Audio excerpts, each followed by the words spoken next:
Good evening, fight fans. Welcome to another great episode of Headkicks and Haymakers. I'm your boy Bodkins, and of course, with me, as always, is Mr. Bobby Blunts. Bobby, quite the scene in UFC London last Saturday night, or Saturday day, I guess you could say.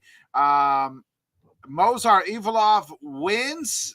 A lot of people thought it was a draw. But my question, we will talk about the fight, but did he? There's so many questions. I didn't understand the game plan. I don't understand it at all. Is he next for Volk? I don't even know. He should be with the win, but let's start with the fight. It's first. My first takeaway was, what the hell was this game plan? I think he went in there trying to show that he could strike, because they didn't want him to. He felt like he had to put on a good performance, like an exciting performance, to get a title shot. So he didn't go wrestling based heavy, and especially in the early rounds. Now we saw in the fourth and fifth where he mixed in more of the wrestling. But I thought after the point was taken away, I thought he stole the third. The first two rounds were, up in the air. I thought he stole the third at the end. The fourth round, I thought he won, but got the point taken away, and then he clearly won the fifth round. So if you want to tell me it was a draw, I'm probably okay with it. But if you want to tell me you scored round one or two for Evloev, I'd probably be okay with that as well. Yeah, I mean, last Wednesday you asked me, do you think the title implications would at any way put pressure on any of these guys? And I was flat out wrong, because I figured, no, they're still going to get it done, high stress situation. And it did seem like he made a point to kind of kickbox with him in the beginning, like whether or not that was from Ali himself saying you want to do that. I kind of thought it might have been a little bit deliberate in the game plan, because Murphy was expecting the wrestling. So it kind of, threw Murphy off as well, even. Because those first two rounds were razor close. I texted you after the fight. I agreed completely with the two scorecards of 48-46.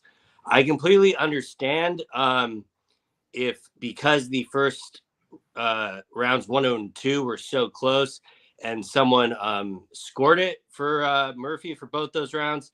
I personally had it 1-1 going into the third, and then from there on, Evloev won every round. I thought halfway through the third is when he started turning it on. I thought Murphy was winning probably the first 2 minutes or so of the third, and then I thought towards the back end of round 3, I think I even texted you. I think Mozart stole that round in round 3, because he definitely did.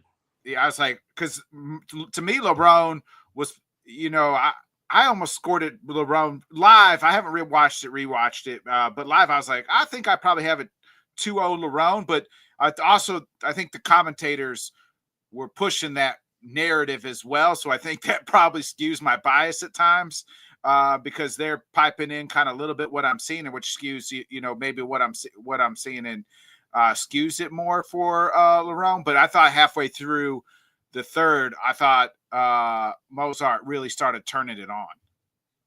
Yeah, and just in watching the first two rounds, it was kind of bizarre for me, because I was in the space, so I had a headphone in my ear listening to everyone's reaction, and there are a few people that bet on Evloev, and they were tripping out because he wasn't wrestling. And in my opinion, when I was watching it, what I took away from it is people were freaking out because he wasn't immediately grappling, when he was more than holding his own in the striking exchanges. Yeah. He was the one that pressured more in the first, and that's why I narrowly gave him that first round. When I watched it in real time, I actually gave him rounds 2, 3, 4, and 5. But then when I went back and rewatched it, and for one, once I heard the commentary, I was like, oh, okay, these people are freaking out more because they're listening to Bisping Yeah. than kind of watching what they're seeing.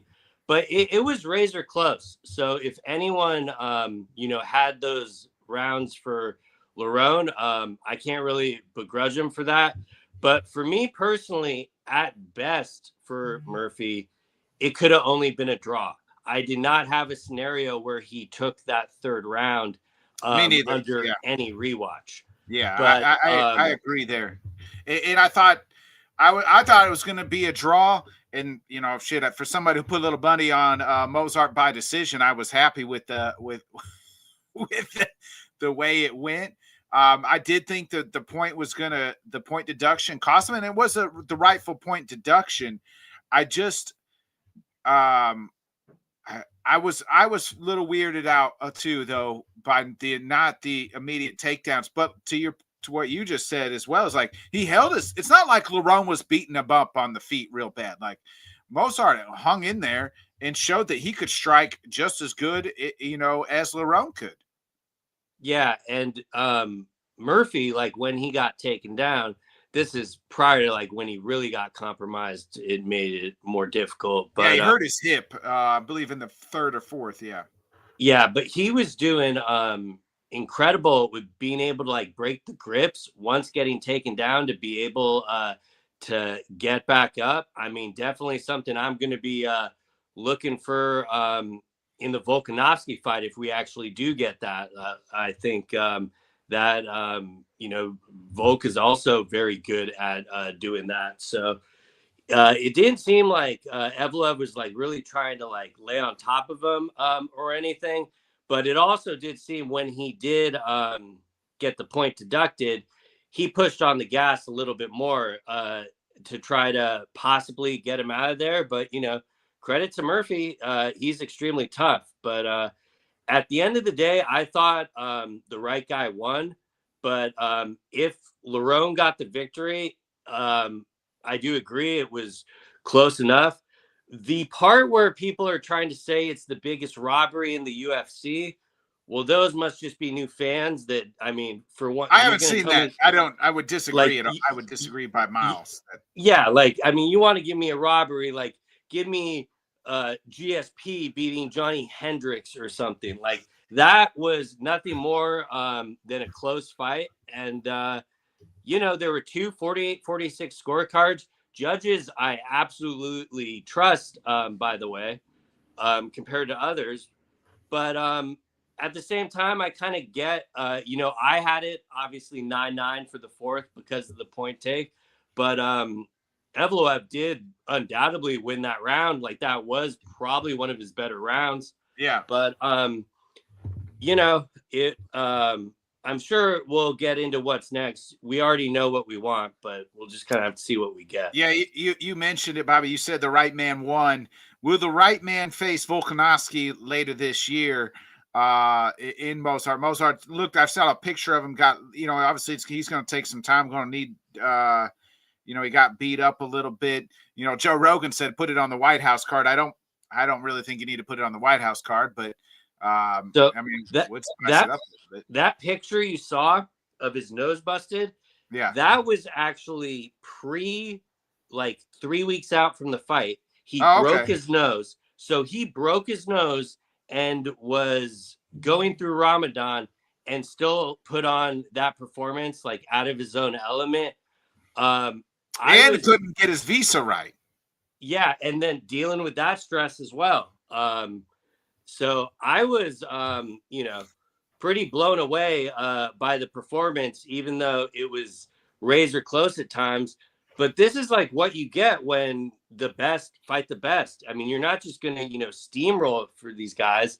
And when you look at his resume, I'm sorry, there's undoubtedly no question. Like, who has a better resume for a title shot? If you look at the names he's beaten, it's really incredible. It is, and here are those names that you were talking about. Obviously, you have Lerone, who he just beat. You have, and the problem is is some of the inactivity. Remember, this he didn't fight all of 25, but here's his just his last 5 fights. Lerone Murphy, Aljo, Arnold Allen, Diego Lopez, Dan Ige. Like, the guy is 20-0. You know what I mean? Like, what more do you want from him? Yeah, there's literally no one left for him to fight except. And there's really nobody left for Volk to fight. I mean, I understand that John Silva's out there, but to me, I do Mozart and Volk next, and I make John Silva be the backup fighter. I mean, there's really no question where I stand on this. You already know. Evloev should have got the title shot last time. This is long overdue.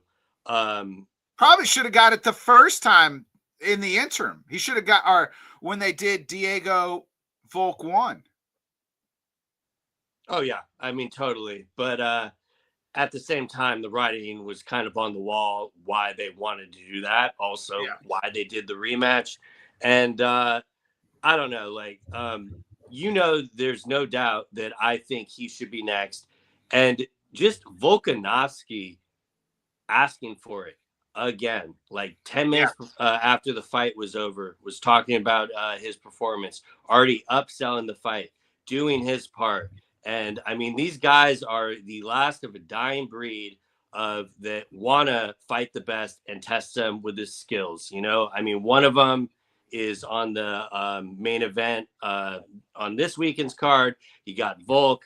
I would put Islam in that category. I think when those guys leave, it's going to be a really sad day for the sport. And just when the way Volk was asking for it, like, if you're not going to do it for us, UFC, do it for this man's legacy. I mean, he doesn't want some chump win off John Silva. That would be the easiest ruby on Volk's title. The only thing you could say is the UFC is counting on father time for Silva to maybe catch him or something. The only fight that gives me maybe I'm not sure what would happen would be the Evloev fight, like unquestionably.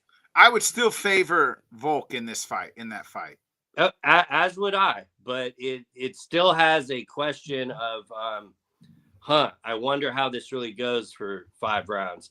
And especially like just Volk asking for it, saying that this would be a way for him to like get a notch back in the cap on the Makhachev defeats. I have no problem with that. Like, there's so many good selling points for this fight. And I saw like the stupid graphics of the Monday morning matchmaking of what do we want to do? Like, number one contender or entertainment. And it's like, I'm sorry, but fighting the best versus best is the entertainment aspect of it. Yeah. You know, that's what this sport used to represent. Well, that's what the UFC used to represent, right? That's what Danny used to say. We're not boxing the best fight the best here. Well, that's, it seems long time ago that used to be the thing. Just looking at the rankings, Diego Mozart is the number 1 ranked contender, right? Then John Silva is 6, Bobby. Now, I know we've seen guys get title shots when they were ranked, 7, 8 before, but 6. Like, you're not even ranked higher than Aljo. You know what I mean? Yeah. And I mean, I don't even need to make my case for why I don't think John Silva should get the title shot. I mean, he lost and he got a decent win over Arnold Allen. That's great. Fight someone else. But I'm not naive. I know 100% this is the direction the UFC wants to go. And if you were to ask me what happens next, unfortunately, I think they are going to do John Silva versus Volk. The only hope, in my opinion, is if Volk really puts his foot down and presses them on it. I really think that's his only chance, but let it be known, I think Evloev absolutely deserves it. It's long overdue. It's another one of the fights I really want to see that I'm probably not going to get to see, though. I think we got to get a board for the matchups we want to see and we're not going to get, because I think I'm at like 5 right now. Yeah, and realistic fights. Yeah, Yeah. yeah. I think Volk puts it down, and I think he says Mozart's next, and hopefully we'll get to see that. We'll see that. I no, obviously no promises. I don't, and it didn't seem like it's not like Dana was enthralled by it. But what's next for Lerone coming off his first loss? I mean, that is a tough one. Honestly, if they don't give Evloev the title shot, I'd have no problem if they ran that one back. I know they won't do that because they're not going to produce a rematch. Do you do so? Let's just say Mozart gets the title shot. Why not do him and him and Jean Silva then? I'd be up for that. I mean, there's obviously the caveat of us not knowing how long he's going to be out with the injury there, but I think that would be a great fight. The trash talking back and forth to Diego was a little bizarre, just considering he's already booked. But that's coming up sooner rather than later, I guess. But I think Lerone Murphy, John Silva is a lot more entertaining fight than John Silva versus Volk. You still got kind of a question mark of what's going to happen there. I would probably favor Murphy, but Silva's always kind of going to be sleeper with the power.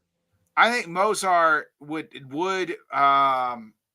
be a better fight for Volk, like a tougher fight. I just think he's too fucking smart for John Silva. John Silva's not. John Silva is much like Diego, like wants to get in the firefight and hopefully find the right range, right? In fights and chaos. Volk's not gonna. He's too smart for that. He's not gonna entertain that. I think Volk would win easily. Yeah, and that's why I just don't find it compelling. I think when people put the entertainment aspect of it, they honestly think more of like the press conferences and stuff, which, let's be honest, have been buns for over a decade now almost. So, but at the same time, I feel like it's almost a moot point just see how they booked Chimaev versus Strickland, Right. I just have very little faith that they're gonna give us the fights that me and you want to see. But Evloev should undoubtedly be next, and I don't think Murphy's stock dropped at all, really. So he should still be in that, top of the rankings. And as soon as he gets back in there, hopefully it could be soon and it's not that long of an injury. But I heard he tore a hip flexor. So I have no idea. That sounds pretty important for his line of work. Yeah. So hopefully he'll be able to bounce back. Luke Riley gets unanimous decision. But the fight, Michael Venom Page, he's pretty much said he had one fight. He has one fight left on the UFC. I'm going to ask you, Bobby, over or under 1.5 fights left in the UFC octagon for Michael Venom Page? 1.5, I probably would have to lean the under. Saying he had the one left. First off, I'm not even mad at MVP for that fight. I put all of that on Sam Patterson more than Venom Page there. I know they've trained in the past, so I think Patterson. I put it more on the UFC. Like, what are we doing here? You know what I mean? Put it on the matchmakers. Yeah, and I know Hunter has told him multiple times he is a very hard person to match up with because of his style. But just hearing him kind of break down what he wants next, he was talking about telling him what division can there be a path for me to fight for the title. And I mean, with all due respect, I just do not understand how far removed those expectations are from where the UFC is kind of booking him. I mean, this matchup kind of showed it. Tell him to go to heavyweight. That's what you tell him. You want a shot at the title, go to heavyweight. Yeah, it's I don't know. And it's weird too, because he's like, oh, well, you know, I want to get someone that will give me an entertaining fight.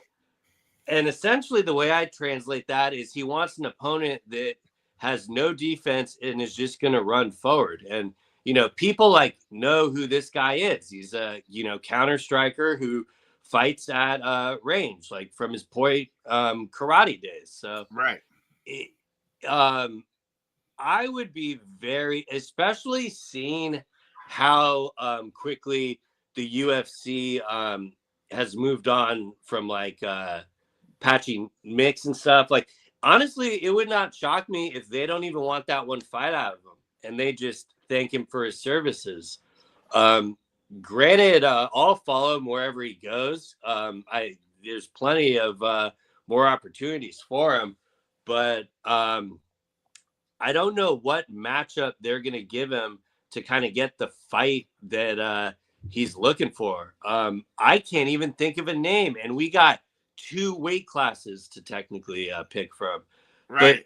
But just judging off what he was talking about with the weight cut and stuff, I think I personally would much prefer him at 185 because 170 is already clogged as is. Unless they're willing to give him, you know, someone kind of up in the rankings, not have him fight down. But yeah, I just don't know if they will.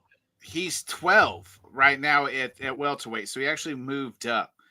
The only there's Euros Medic who's 13. I don't hate that.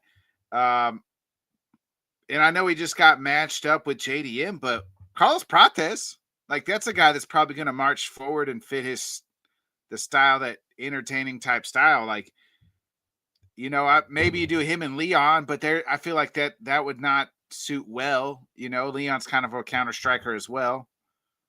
Yeah.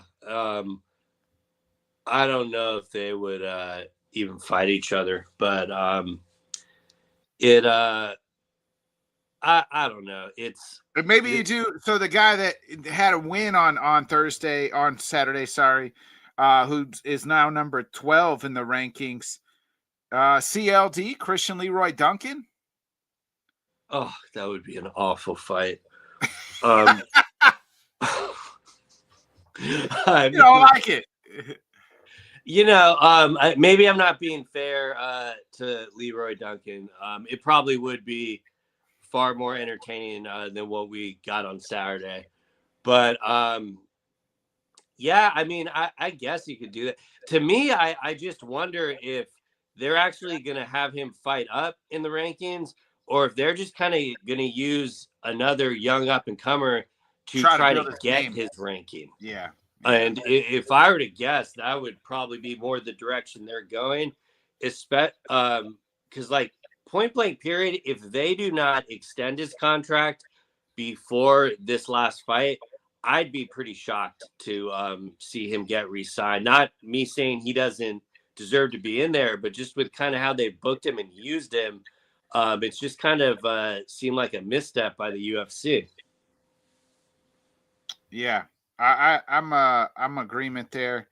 I didn't like the fight, and I don't really. It's not like I'm blaming MVP, but it just hasn't. I don't feel like the UFC and MVP have nailed it. That's it. You know, it was kind of good to see him have some accountability for the performance as well, admitting that wasn't the best he thought he could have put out.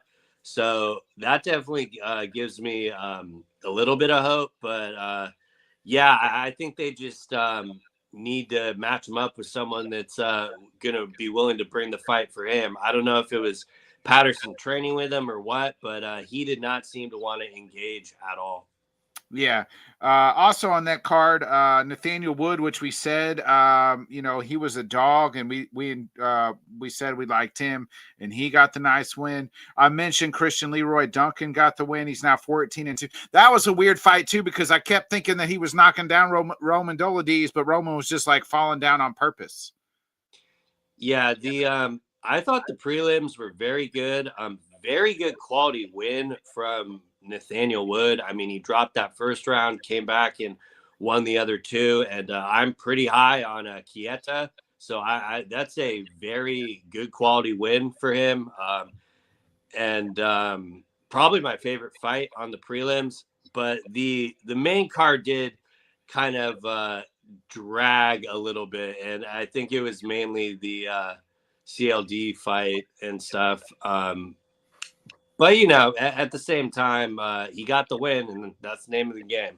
Yeah, I mean, he dominated the fight. Shout out to Bernowski, the Poland 8-0 with a nice Polish power knockout as well on the main card. Yeah, that did not need to happen, but yeah, good for him for getting the win. And absolutely have to give a shout out to Wales. Mason Jones, absolute savage. I always say that I don't like consider toughness a skill, but he seems so kind of well-rounded wherever the fight goes and real comfortable. So I'm really excited to see what they do next for him and hope they can maybe get him someone higher up there ranked. So Rob says, speaking of heavyweight, buy or sell RAF pulling Gable as a big deal. I buy it. I mean, I like what our RAF's doing, Rob. I think that they've been able to get big names and big stars. And right now he's one of the biggest like names, especially in wrestling, and what they're doing. So yeah, I think it's a big deal. So I buy it. Yeah, I mean, RAF has continued to be able to pull these signings and stuff, and definitely what they'll offer him be pretty much being that you can do this event and literally anything else, especially when it's his bread and butter. I got to find it to be pretty appealing, and especially since it's on a subscription service. That'll probably be another selling point to people. And I think it's a way for him to keep the wrestling going while being able to kind of focus and develop his striking game in the regional, MMA scene. So it wasn't that shocking of a signing. Like when I heard it, it was like, yeah, that makes sense. So, right. Nothing that really shocked me, but yeah, the RAF continues to be making a lot of waves in the little time they've been here.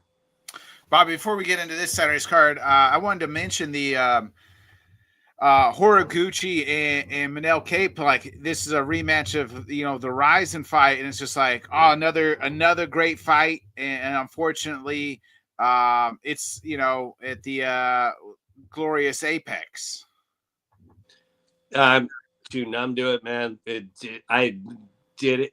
I was more thinking, I hope this fight happens and not, there's no injury or any type of pullout. Don't want to put that in the air, but that was more my concern than the location. But definitely agree. It absolutely should not be. And, maybe we get lucky and it gets pulled for something else similar to how Sean Brady and Buckley got put on the New York card when they're in the Apex. I kind of doubt it because those things seem to rarely happen. And, that first fight in Ryzen was crazy. I mean, Manel Kaib essentially knocked Horiguchi out with a inverted with a headbutt, and Horiguchi still ended up submitting him. So I know that will deliver. I understand everyone wanting it to be in Japan, but we know Japan is not going to pay that side fee. So yeah. But yeah, very good quality fight. And it really feels like mute point complaining. It's at the Apex at this point. Yeah. If you want to hear a crowd, just go watch the first one on Ryzen TV. And also we got the official, all of the rest of the Netflix card. Your thoughts here for anybody that missed it. So we already knew we were getting Rousey, Gina Carano, Nate Diaz versus Mike Perry, Francis Ngannou versus Felipe Lins. But it was announced this past week. It's going to be the return of Junior Dos Santos, 50-year-old JDS versus Robles Despaigne, who had a cup of coffee in the UFC and is I think he might be the Karate Combat heavyweight champion. I don't remember. Maybe that's still Sam Alvey. I can't remember. No, he fucked Sam Alvey up. Okay, so the Karate Combat champion. Then you got former top flyweight ranked Muhammad Mokaev versus Ariano Moraes, who is very, up there as well. Then you got Jason Jackson versus Lorenz Larkin. Saladin Peronese, who's been around and been champions in other organizations as well, versus Kenneth Cross.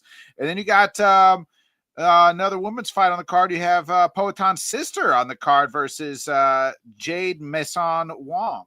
Your thoughts here on how they filled out? We when they announced the initial card, we said, got to see what this whole card looks like.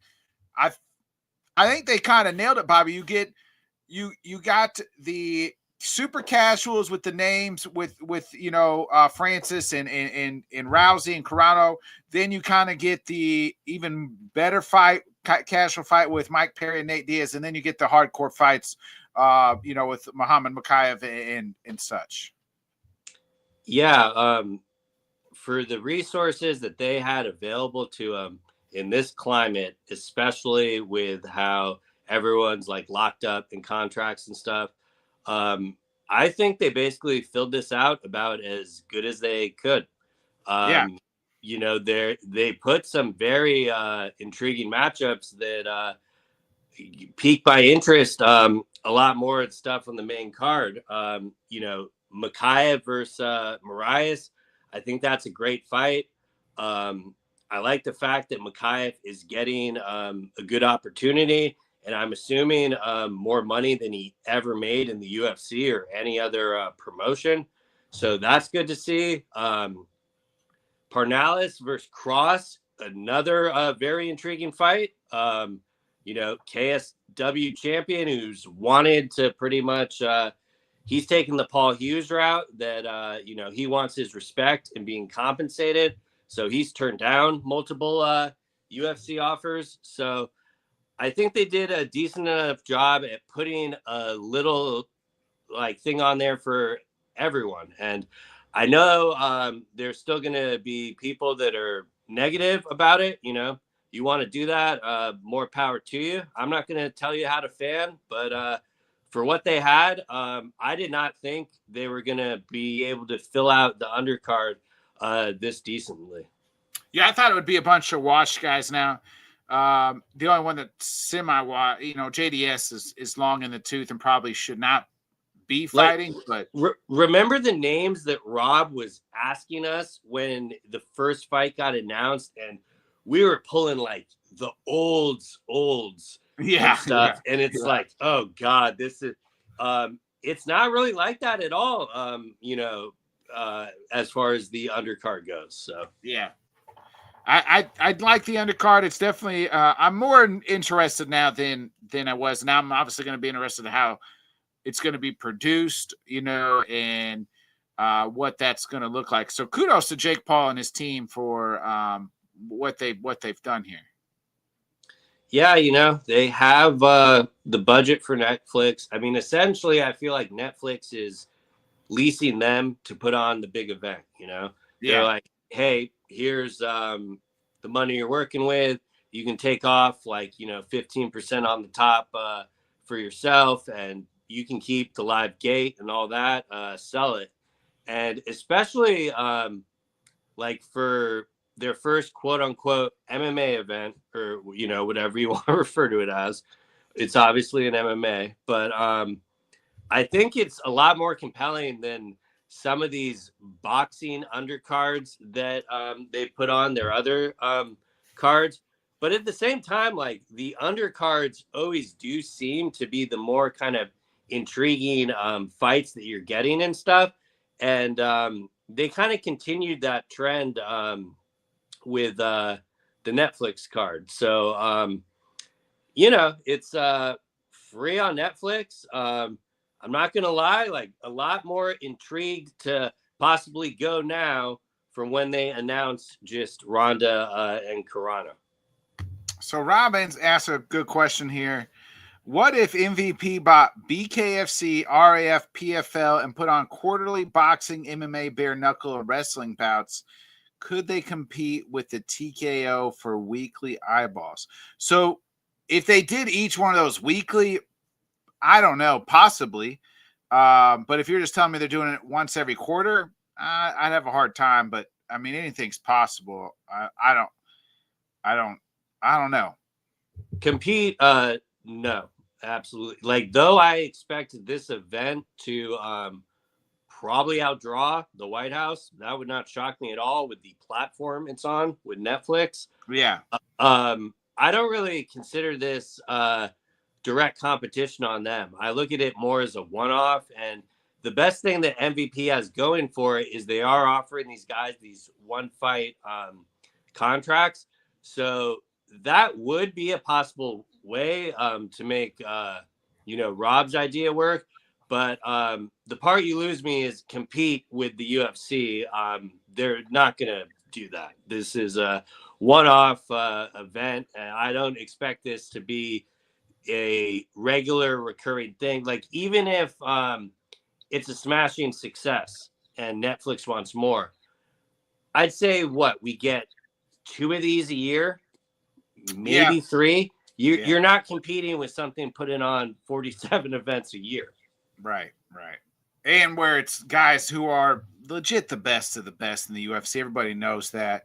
But, you know, and even in this card, that's got some good fighters. But, you know, I don't think that anybody's coming away saying that's the best fighter in the world. Maybe Muhammad Bakayev, maybe. Well, they're not going to have – well, I do find it kind of cheeky that they essentially have what you could argue one of the best flyweights and the best heavyweight on the card. So that's true. I mean, yeah, I like that kind of troll job. Yeah, but I just don't know how they're going to kind of sustain the talent pool, because especially like the 3 names at the top, you'd be kind of surprised to see them do it again. Like, you know, Francis has talked about wanting to fight Jake Paul.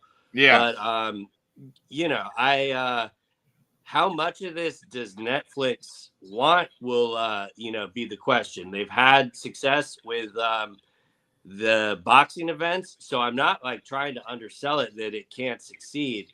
But when we're talking about like being direct competition to the UFC, I don't see that. It will definitely make things interesting for fighters to get other opportunities elsewhere if they can get out of their contract. But I don't know if that would be their first choice if it's just like fighting once a year as well.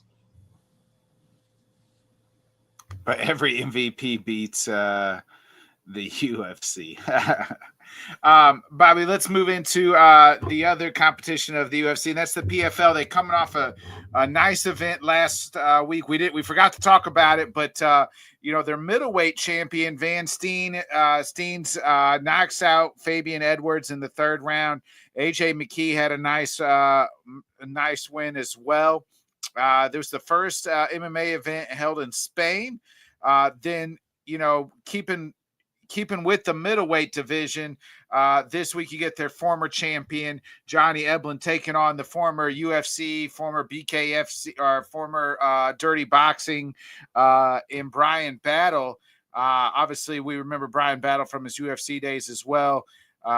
Your thoughts here on what PFL's done?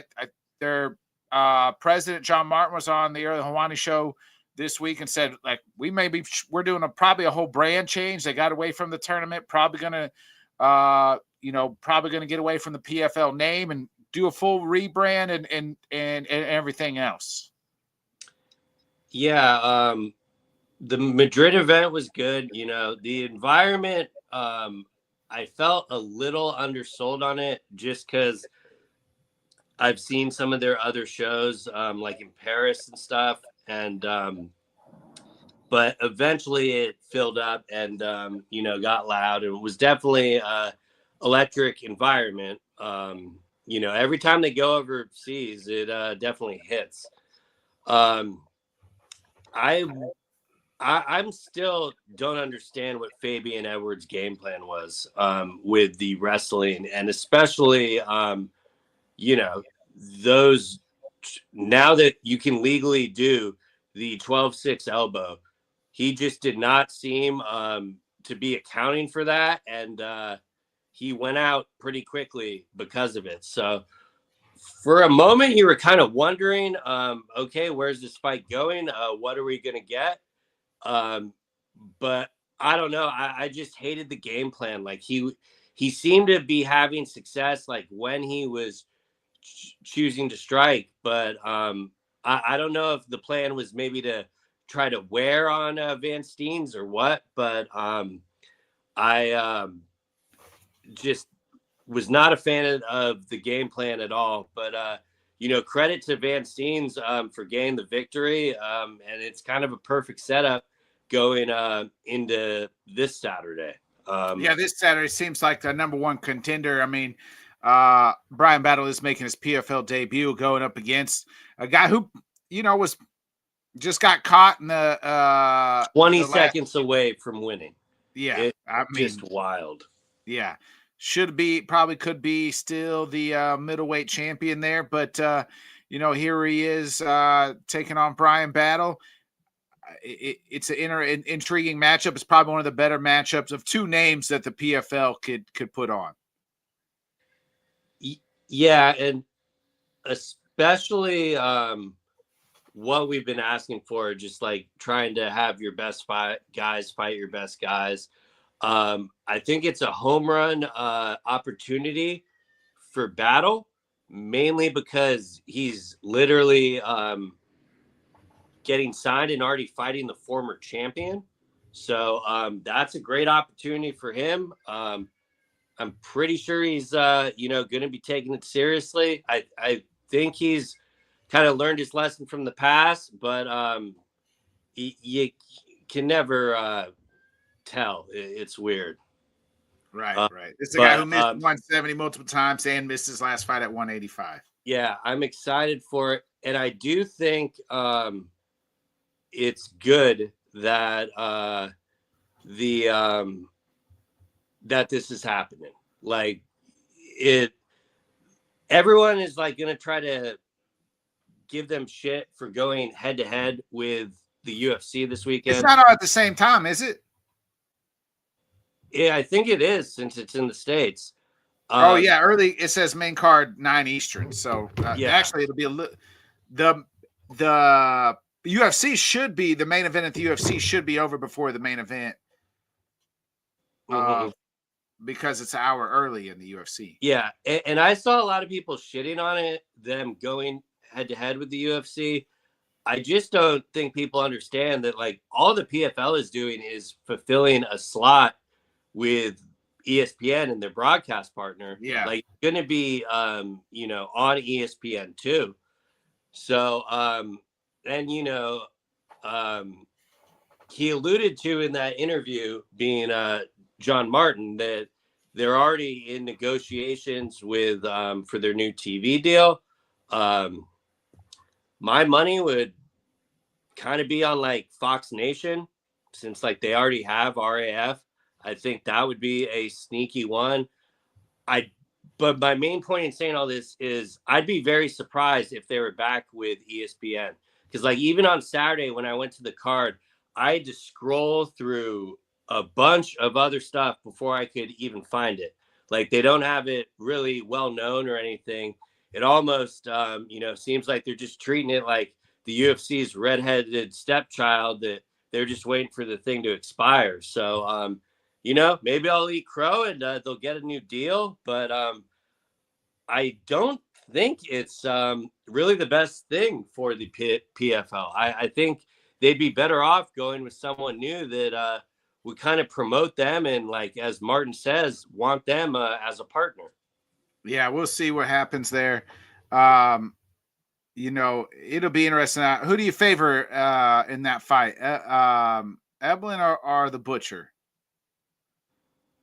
I think I would still probably have to go with Eblin.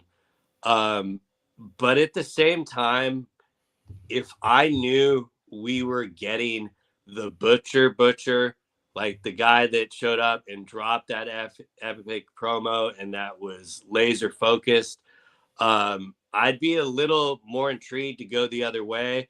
But I do think Eblin is legit. And the biggest thing that's going to help him is fighting in the States and, not overseas this time. So I would expect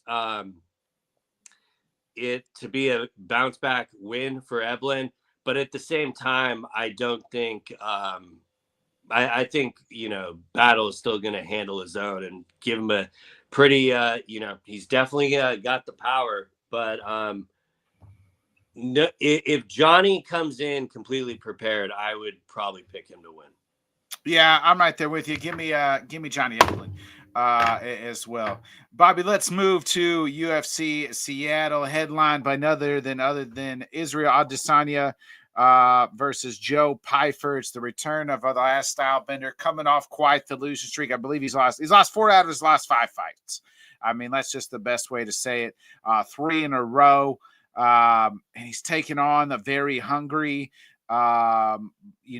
big Joe Pyfer. Joe Pyfer is huge, got hard hands. In this fight, there's a lot of storylines coming in.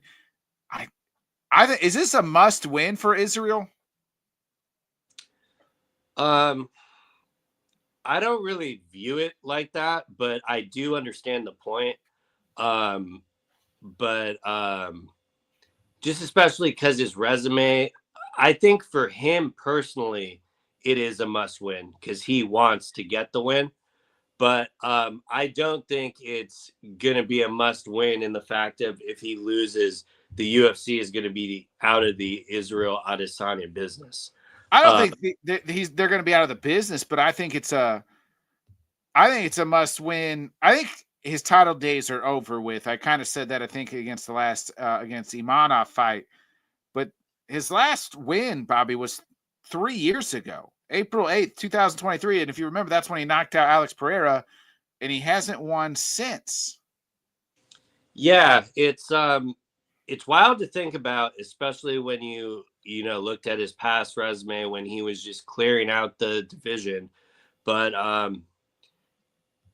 at the same time, all of those losses are nothing to sneeze at. Like, he lost to very elite guys. And the only fight that he was having no success in was the Strickland fight, where he essentially got caught in the first round and then was really struggling. I thought he was winning the Drickus fight until things were not going his way and he got submitted. I thought he won the first round of the Nasruddin fight. Yeah, Imanov. But that was like a razor close one, but he was having success with that. And then he got caught. So I don't kind of look at, like, though he has lost 4 out of his last 5, which is really wild to see when you look at the Tapology page. He's a slight favorite in this. I'm not sure if that changed, but I think that kind of, shows you where the betting lines are looking at it. But I don't think he's not still in his prime, but in no way do I think like he's washed or anything like that. I think he can more than win this fight. Oh, here's Rob coming in to tell me I'm wrong. Rob is saying that he is washed. He thinks that he is washed. This is the UFC playbook. I admit that. They're trying to build the young star off the old star. It's just, they got the playbook from professional wrestling first. I mean, that's, the old adage of professional wrestling. But so it's not, that's how it's done. But I don't know. I question where he goes after this. If he loses this, that's why I think it is a must win for him, because I don't know what's left or who's, you know what I mean? Like, if you beat Joe Pyfer, you're kind of maybe back in the mix of things at least. And maybe can put 2 or 3 together and kind of get back in there. But if you lose to Joe Pyfer here, or he puts you down, I don't know what's next. Yeah, no, more than a fair point. The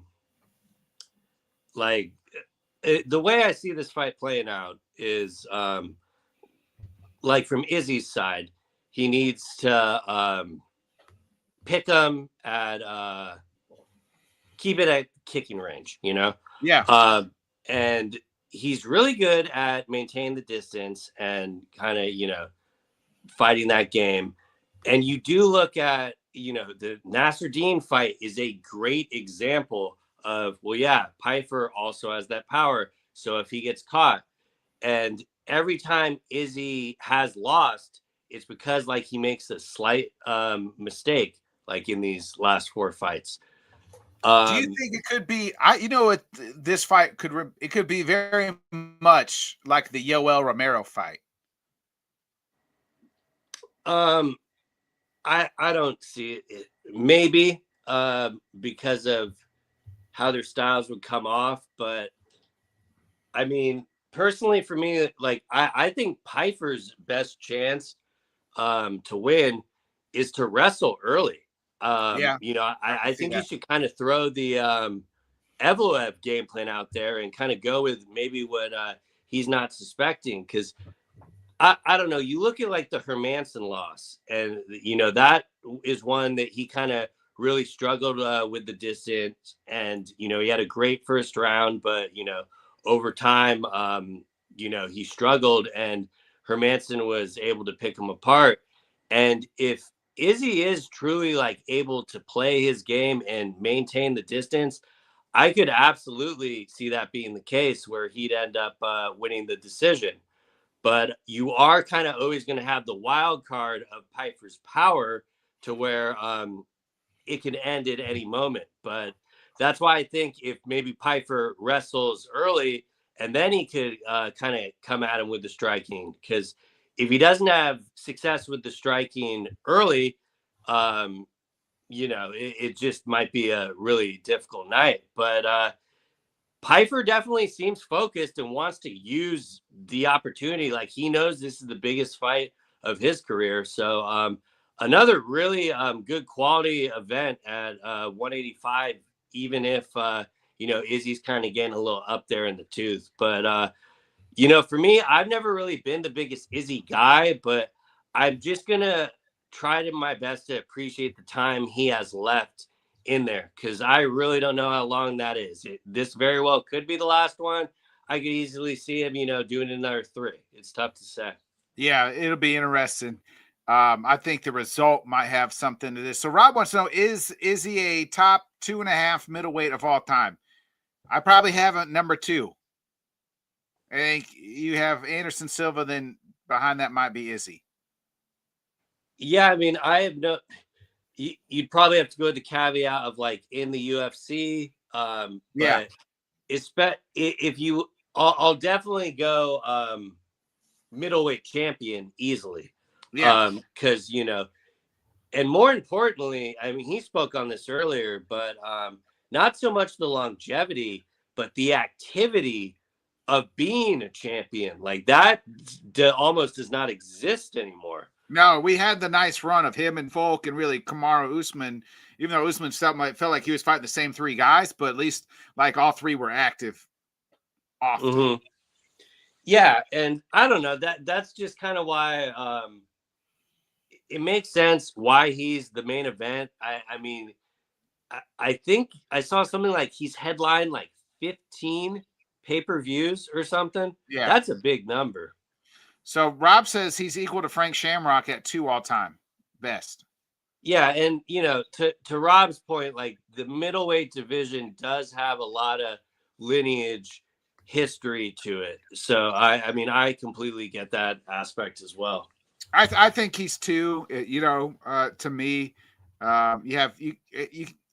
he was on the path to Anderson, but you know, obviously that those plans got derailed and those types of things. So like at their peak though, in their primes. I think I would favor Anderson and then Izzy at number 2. So it's wild too, because if you look at how Anderson's career ended in the UFC, and like that is trust me, those comparisons are not lost on me at all. Right. Who do you got winning this one? I think it's going to be really close, competitive rounds, back and forth, but it's just going to come down to who can implement their game plan better. And at this point, even though I'm a very big fan of Joe Pyfer, I still expect Adesanya to be able to get this done. I think he will win by decision. If we're talking next Wednesday and he got finished, it really wouldn't shock me with how these are going. But I think he's going to be able to keep the fight at kicking range and just the 25-minute experience. As long as, he can make it that long, I think he has a really good chance of winning. But I really couldn't hate on anyone for picking Pyfer. Normally I ride with the Philly guys, but I think Izzy gets this done, and I'd like to see him get it done. Like it'd be good to see him break the losing streak. And we have been seeing a lot of these matchups where they've matched up the younger guy with the older guy, and the olds have come out on top. So I expect that trend to continue on Saturday, but I'm absolutely not counting out Pyfer as a threat, because he does have lethal power. Yeah, he does. I've always said I want to like Joe Pyfer, but every time he opens up his mouth, I just can't. It's that fucking it's that Philly fucking attitude. I don't know. It just rubs me the fucking wrong way. But now he seems like he found Jesus. He's done 180, Bobby. He's found Jesus and everything else. So it'll be interesting. I'm generally happy for him. Like, good. Yeah, if that's what you need. I'm not mad that he found Jesus. I just hope he's not an arrogant asshole like he normally is. So I want to like him because he has such a great backstory and he's a hell of a fighter. But every time he opens his mouth, just makes me want to punch him. My heart says Izzy, right? Like my heart's like, man, like, this is a guy that deserves, to go out on top. He during the pandemic was always there, was the right, him. And like I said, him, Volk and Kamaru Usman it seemed like those three were always fighting. He always, fought who was, the top. I'm going to go Joe Pyfer. I think Joe Pyfer puts him out and finishes the career that is Israel Adesanya. So give me beat Joe Pyfer. Yeah, I mean, seeing the last couple fights, I don't blame you at all. I completely get it. Would I be shocked, though? Like you said, I would not be shocked if Izzy wins by decision. Mm-hmm. Yeah, I mean, especially if you look at, I don't care how up there Izzy's getting. This is by far Joe Pyfer's toughest opponent. Not even close. Yeah. So I'm very interested to see how he handles that, especially with the 5-round fight. So, yeah, we're going to learn a lot on Saturday for that main event. Yeah, I was just going to look at the odds just real quick on that, on the fight real fast before we just briefly talked about the rest of it. UFC fight. Now, here we go. I saw it at Izzy minus 140, but that was on Tapology, so that doesn't. Yeah, it's minus 145. Joe Pyfer plus 120. If you do Izzy by decisions plus 150. Joe Pyfer by KO is plus 250. So. Yeah, I mean, I would take that over his money line with how close that is. There's no odds on it. But at the same time, I'm picking Izzy, so I wouldn't really recommend that. But if you are going to bet Joe Pyfer, just lay, get the juice for the finish. Yeah, agreed. you also have in this fight, you have Macy Barber, who, she had those health problems, did bounce back, and she's taking on the former champ and Alexa Grasso. This could be, I think if Macy wins here, she could be put herself kind of right in line for a title shot. She's that flyweight's kind of stacked here. So it'll be interesting what they do, but she would insert herself kind of in that picture, in the title picture for sure when you beat the former champion. You also have Michael Chiesa, who says he's putting the gloves down after this one. His original fight fell out, but they bring in another veteran, Nico Price. You got Can I say I'm glad they brought in Nico Price and didn't just swap him out with some up-and-coming killer. So, and I know I'm going to probably complain that this fight is on the main card after it happens, but today I don't, it's his retirement fight. Let him go out on the main card. Good for him. In his hometown, right? He's from Seattle. Yeah, as well, and so I'm glad that, all worked out for him. And yeah, he's had a hell of a number of fights in the UFC. So yeah. This I didn't realize this is a 6-fight main card. So for what that's worth, not that, you have Jillian Erosa versus LaRon Douglas. You got Terrence McKinney and Kyle Nelson. Terrence said he thinks this fight will get out of the first round. So yeah, well, I don't think the UFC does, which is why it's a 6-fight main card. Right. On the undercard, you have Ignacio Bonamides. If you remember his last fight, he lost to what's his name? I see it. Oh, I see his name, but I see his face, Fiziev. But before that was on a 3-fight winning streak. You also have Chase Hooper taking on Lance Gibson Jr. on this card. Marcin Tybura versus man, what a turnaround for Tybura. I feel like he just fought. Taking on Tyrell Fortune. Casey O'Neill versus Gabriel Fernandez. So, I mean, Ricky Simone versus Adrian Yanez. Nice little prelim card as well. Bobby, any fights you want to talk about before we get out of here? Good job burying the heavyweight fight, UFC. I applaud you. Navajo Sterling, Izzy's boy, is also on this card. I still really don't know what to make of him, but that's a good one. I'm excited to see what Ignacio, if he can, get back on the winning track there. So that one intrigues me. And I do think Terrence McKinney, Kyle Nelson, however long that will last, is going to be absolute fireworks. Yeah, bet the under. Yeah, no, that's pretty safe to say. And Erosa versus Douglas at 145. I think that's also pretty compelling. Definitely deserves some main card placement. So excited for that one. And I am kind of interested to see what we get out of Grasso. Ever since that draw, she seems to just kind of be stuck in the mud. And I don't know. The streak kind of Macy has been on. I think I'm leaning towards picking Barber in that fight. Yeah, agreed. I do too. As long as she is healthy. Remember, she was supposed to fight. Her and Grasso fought back in February of 21. She was supposed to fight Erin Blanchfield, remember, and had to pull out. And that was a big fight. And she literally at the walkouts. Yeah. It was a pretty bizarre way to end an Apex show. Right. So hopefully she can make weight, be healthy, and ready to roll out Saturday night in this co-main event. I'm right there with you. I like her to win that fight. The reason hold on, let me let that freaking cat out.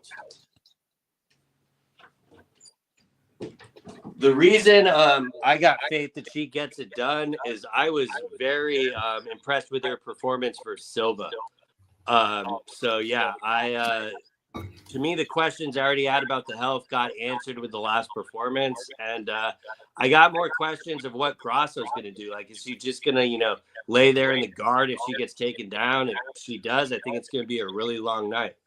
Yeah, I mean, if you do MMA math, which we know that doesn't always work, Grasso's last loss was to Silva.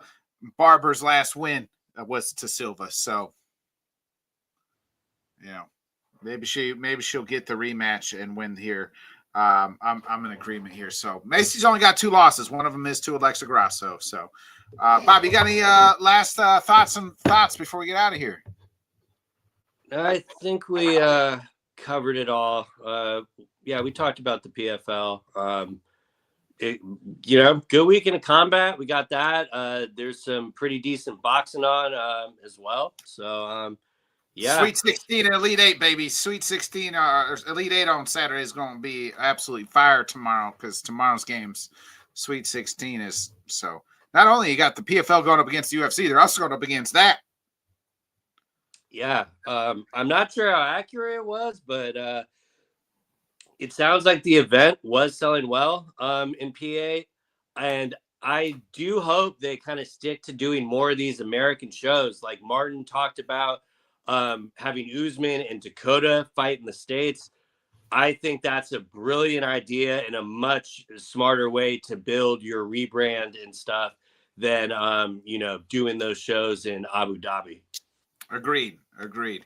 Other than that, we'll be back next Wednesday, 8 o'clock Central, 9 Eastern. Be a friend, tell a friend, folks. Like, subscribe, share. Enjoy the weekend. Enjoy the fights. We'll see you back here next Wednesday. Thanks so much for joining us, and until next time, let's talk sport, friends. Thanks for watching.